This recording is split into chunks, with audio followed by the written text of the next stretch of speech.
do you hear us?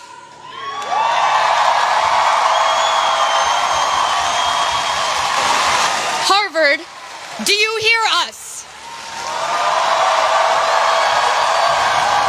Today, we are celebrated for what we know.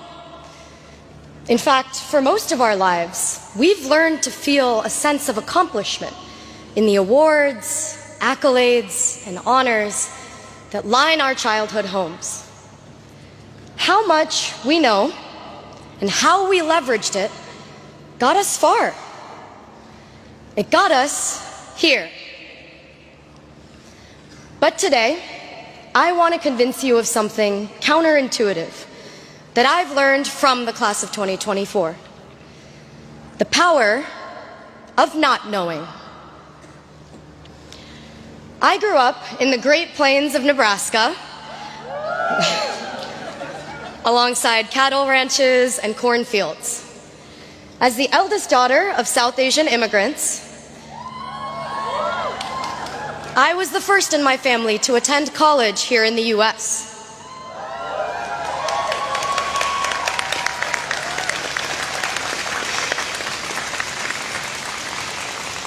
There was a lot I didn't know. When it came time, I asked my parents how to apply to colleges, and they too said, I don't know. The words, I don't know, used to make me feel powerless, like there was no answer, and therefore no way, as if I was admitting defeat.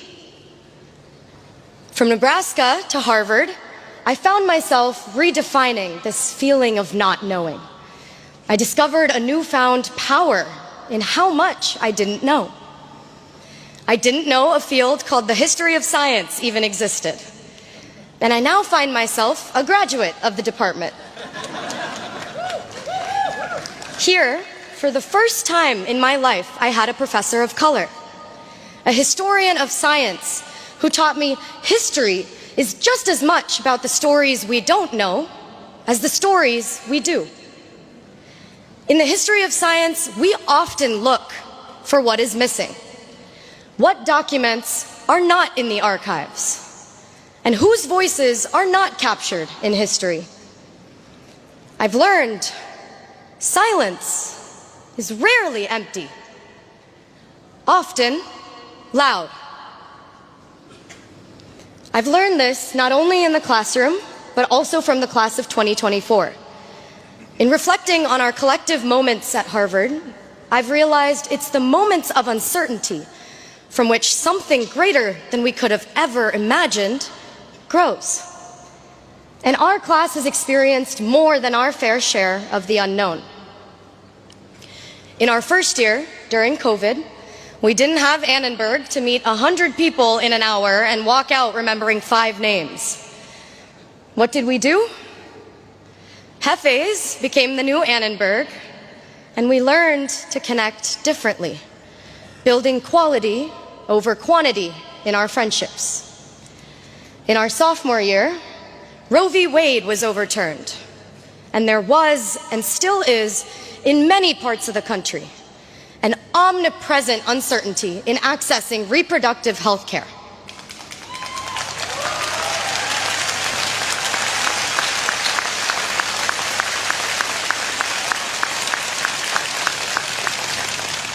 In our junior year, Harvard faced the Supreme Court and the decision to reverse affirmative action. Whether we realize it or not, we've been swimming in uncharted waters. Which brings me to our senior year.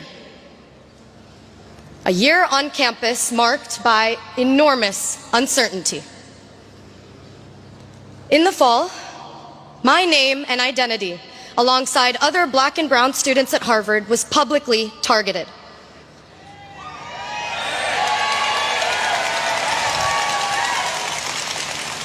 For many of us students of color, doxing left our jobs uncertain, our safety uncertain. This semester, our freedom of speech and our expressions of solidarity became punishable.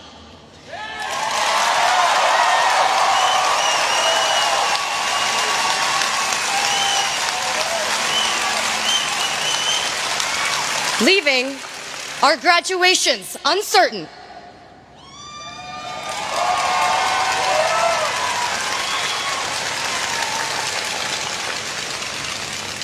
As I stand before you today, I must take a moment to recognize my peers. The 13 undergraduates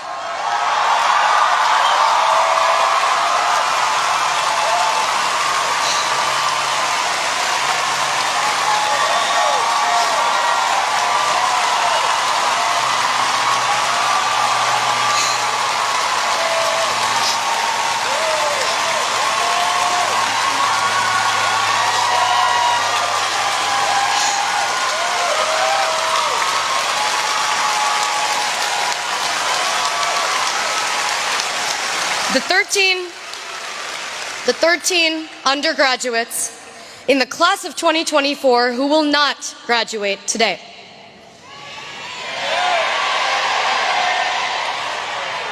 I am deeply disappointed by the intolerance for freedom of speech and the right to civil disobedience on campus.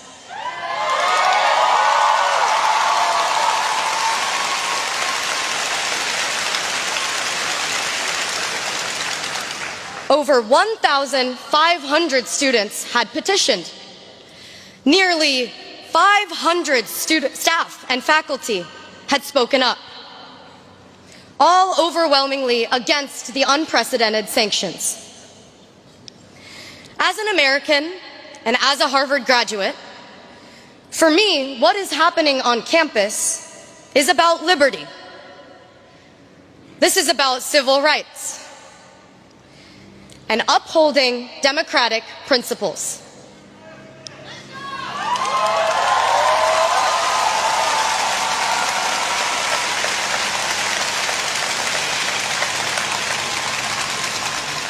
The students had spoken. The faculty had spoken.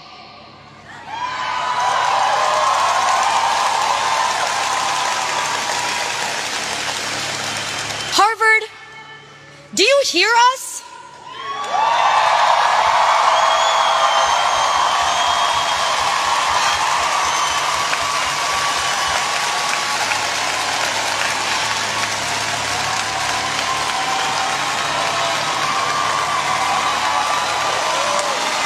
Harvard, do you hear us?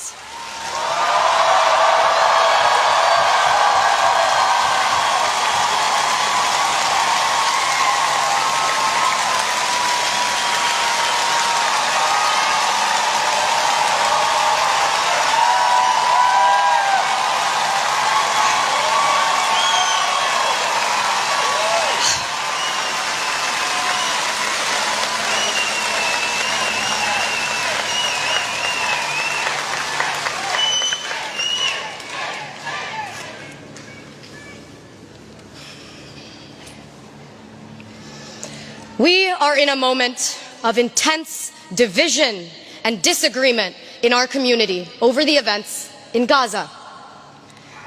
I see pain, anxiety, and unrest across campus.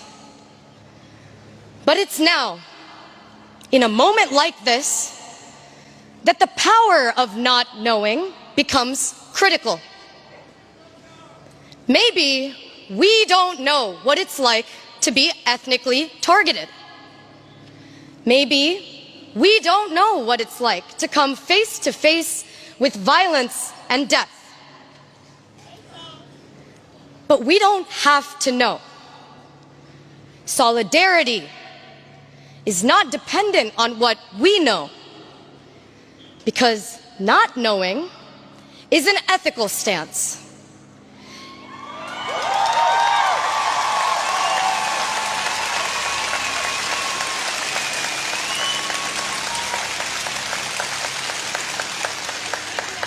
It creates space for empathy, humility, and a willingness to learn. I choose to say, I don't know, so I'm empowered to ask, to listen. I believe an important type of learning takes place, especially in moments of uncertainty, when we lean into conversations without assuming we have all the answers.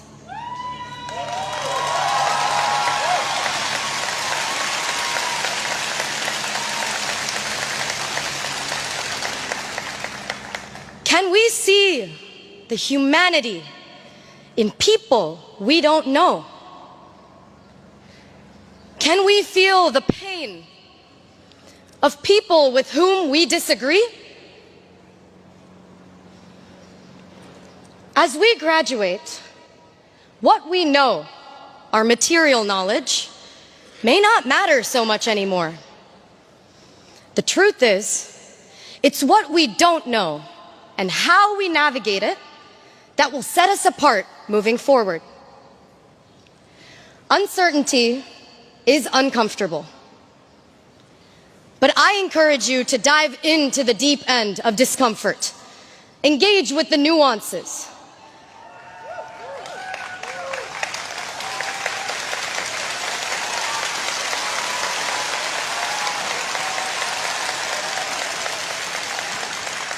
And bring with you a beginner's mind, an ethic of not knowing.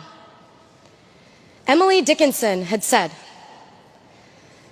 "Not knowing when the dawn will come, I open every door." Thank you, and congratulations.